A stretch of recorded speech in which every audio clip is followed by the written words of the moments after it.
I didn't call. I didn't yell. I just stood there, watching my daughter-in-law raise a glass of champagne in the house I'd bought only 3 days earlier. "To our new home," she said, and my whole family clapped like it was the most natural thing in the world. Right then, I understood something clear as day. If I said anything now, I'd lose everything. So I chose a different path, one that made sure they'd never step foot in this house again. My phone buzzed on the kitchen counter, and the little preview on the screen sent ice through my veins. Balloons floated against the ceiling of my brand new house. With shaky fingers, I tapped the notification. Laughter, clinking glasses, and my daughter-in-law's voice filled the room loud and clear. "To our perfect new place." She cheered, lifting her champagne flute right at the camera. "My name is Margaret. I'm 66, a widow, and for 5 long years I'd scrimped and saved, working overtime in accounting and skipping every little luxury just to buy this quiet retirement home on the lake. I'd closed on it 3 days ago. Nobody was supposed to know until I was ready to show it off. But there they were, my son Lucas and his wife Vivian, surrounded by relatives dancing on the freshly sealed hardwood floors, like they owned the place.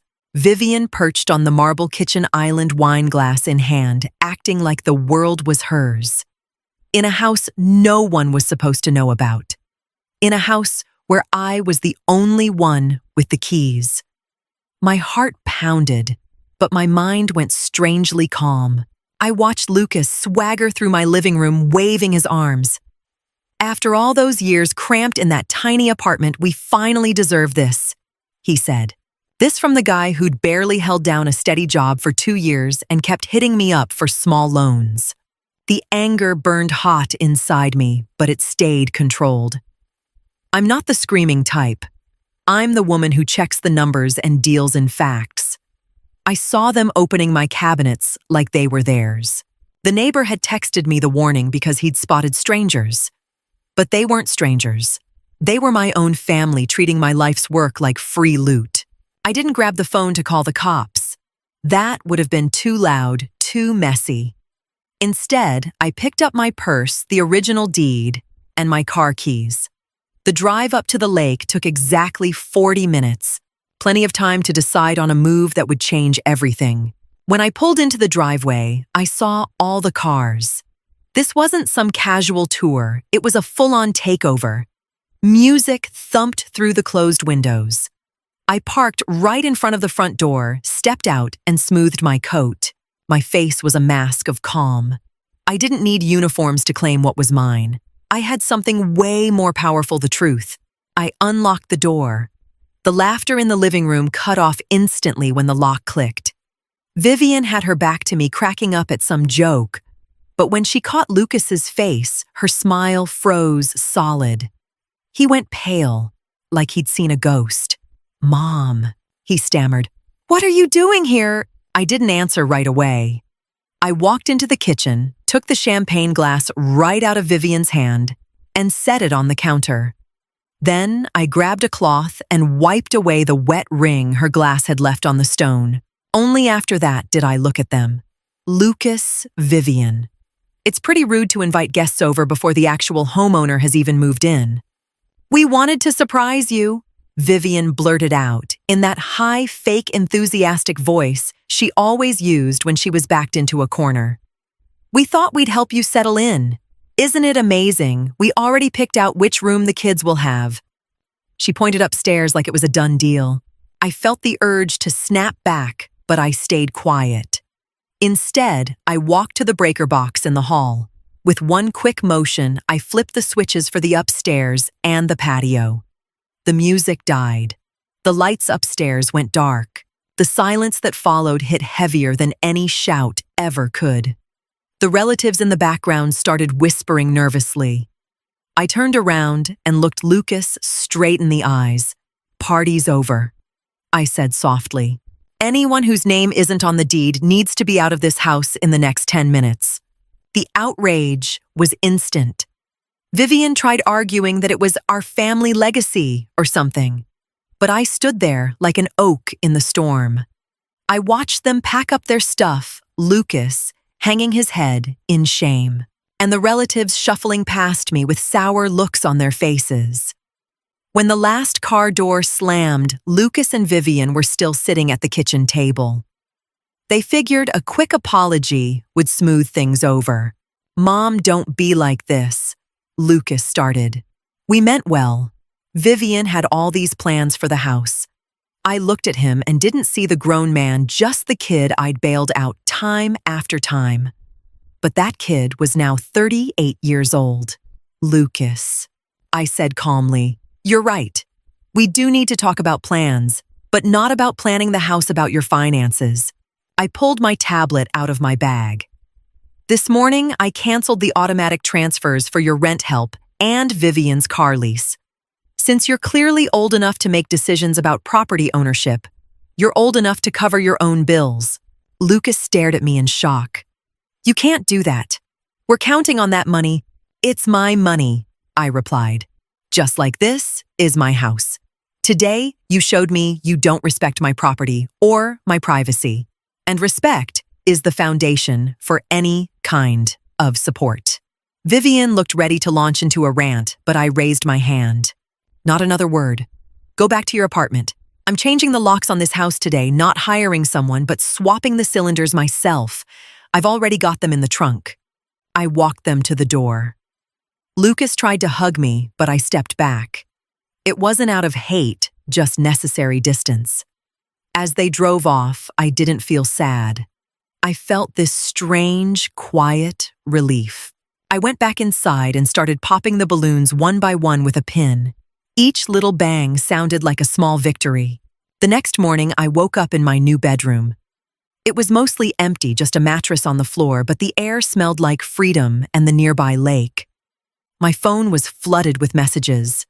My sister, my niece, even Vivian's mom. "How can you be so heartless?" they said. "Lucas is crying. They don't know how they'll pay rent." I read every single one carefully, but I didn't reply to any. In accounting, you learn that feelings don't balance the books. I headed to the hardware store, bought new locks, a ladder, and some tools. I spent the whole morning swapping out the door locks. It was good, honest work. Every screw I tightened felt like I was reinforcing my boundaries. I wasn't grandma anymore, the one they used for free babysitting and cash injections. I was the owner of my own life. Around lunchtime, my brother called. He was the only one I still trusted. "Margaret, the whole town's talking," he said. "They're saying you threw them out on the street." I chuckled softly. "They've got their own place, George. I just stopped funding the lifestyle they were using against me." I told him about the video about the champagne on my new stone counters. "What are you going to do now?" he asked. "I'm moving in," I said. "And I'm setting some rules. If someone wants to visit, they ask. If they need money, they bring a real plan. And anyone who walks through that door needs to know they're a guest, not the boss." I hung up and started unpacking my boxes. Every book I placed on the shelf felt like another stone in the wall I was building around my peace. I knew they'd try coming back with guilt trips, tears, or anger, but I'd already turned the most important key, the one in my own head.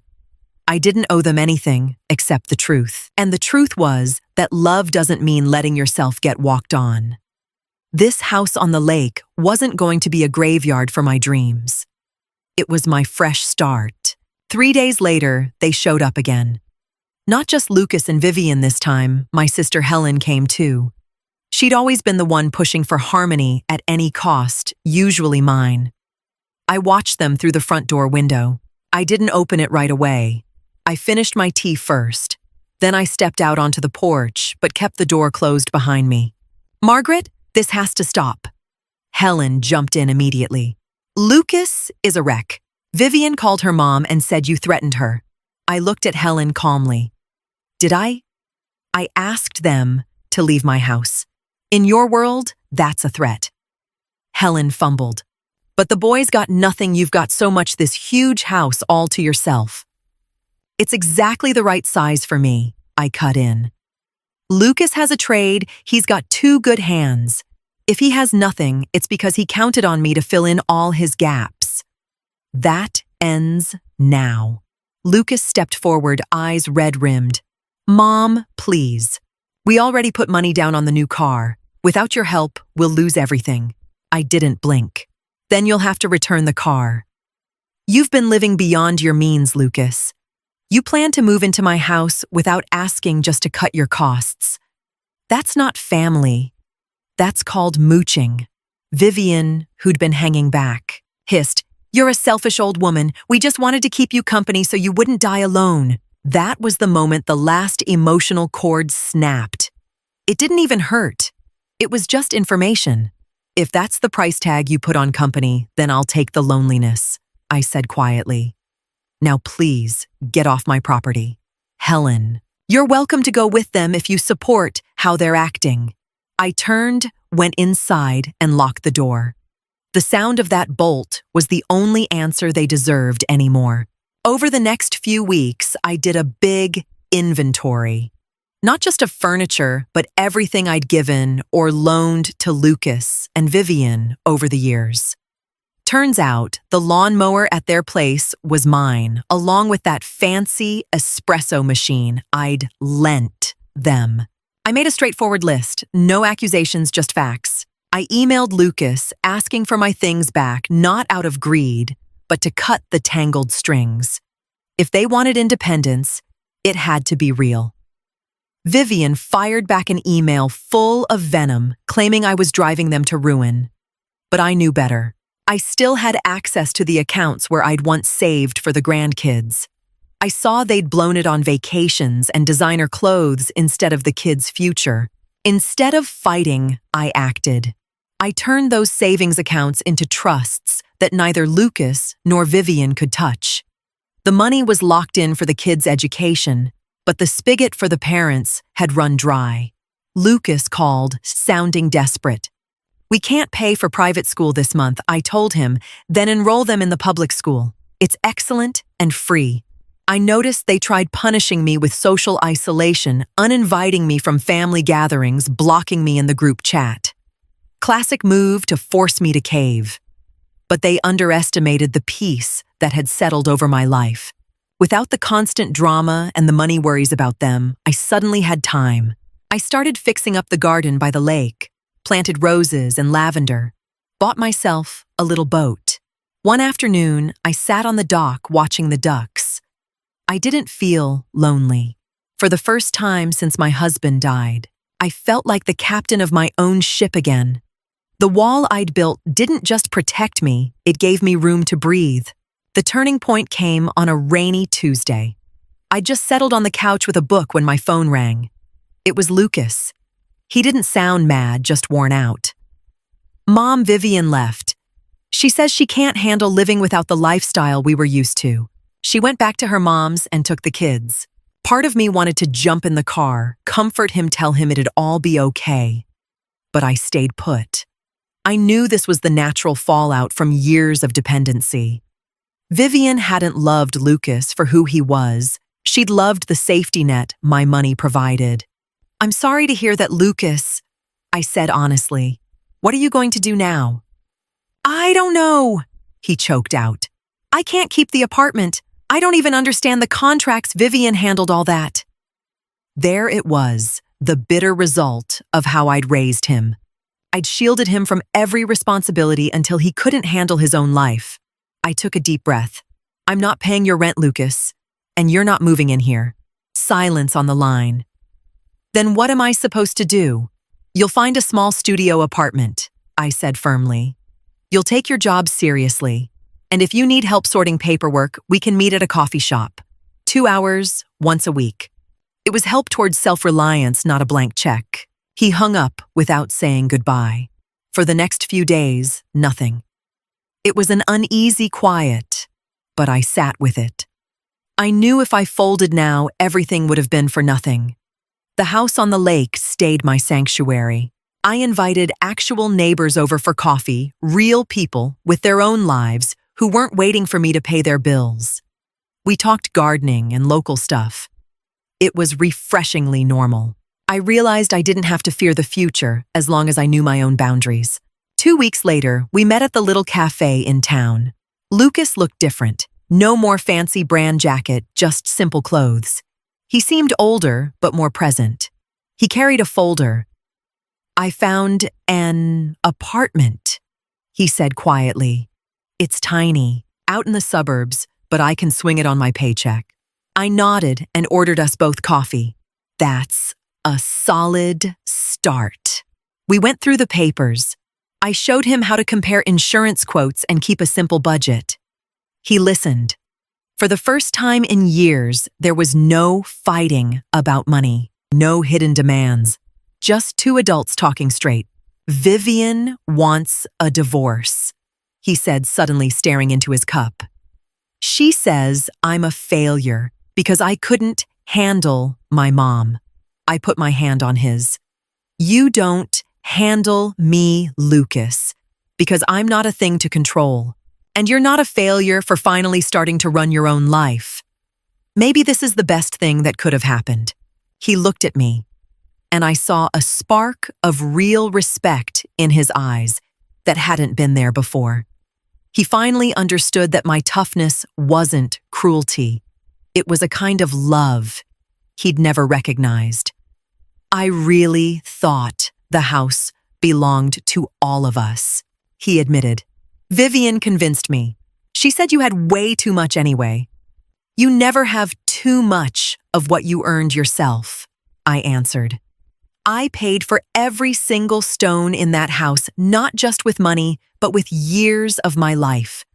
Once you get that, you'll appreciate the value of your own little place too."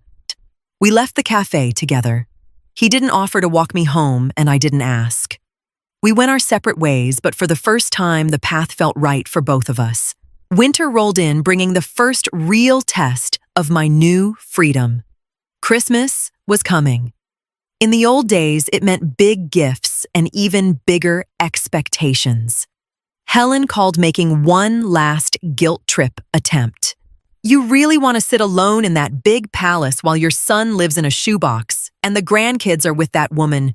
"I won't be alone," I said evenly. "Lucas is coming over on the first holiday for dinner, and I got gifts for the grandkids that they'll open at his place. I'm not playing Santa, who magically fixes everything." Helen snorted. "You're just bitter, Margaret." "No," I replied. "I'm clear-eyed. There's a difference." On the first holiday, Lucas actually showed up. He didn't bring laundry for me to wash or bills to pay. He brought a bottle of wine he'd bought with his own money. We sat in the living room with the fire crackling. No balloons, no loud music, no champagne toast to a stolen home. Just the two of us and a simple meal. He told me about his job. He'd gotten a promotion because he wasn't missing days anymore. He sounded proud.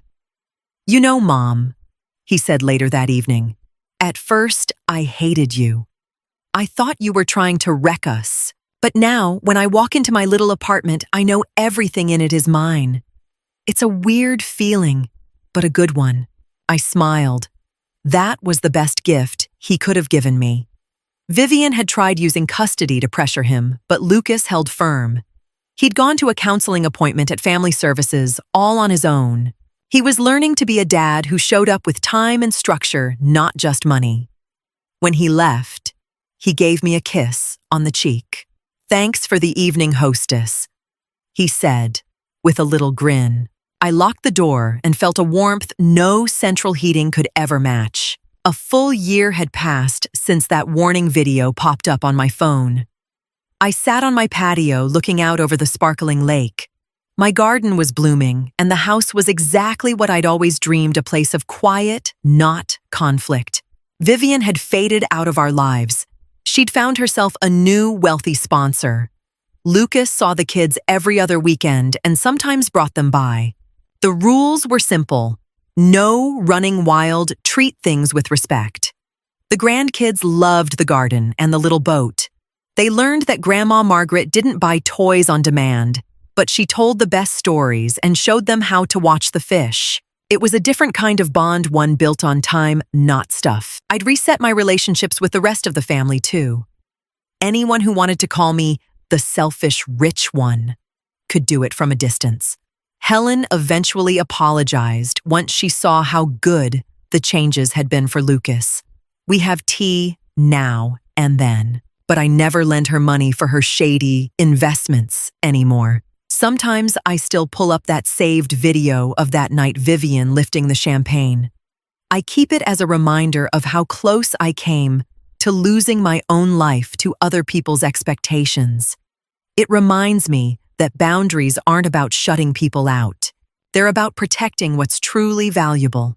I turned the key in the patio door. It was a familiar, safe sound. I'm 67 now, healthy, and I own a house on the lake.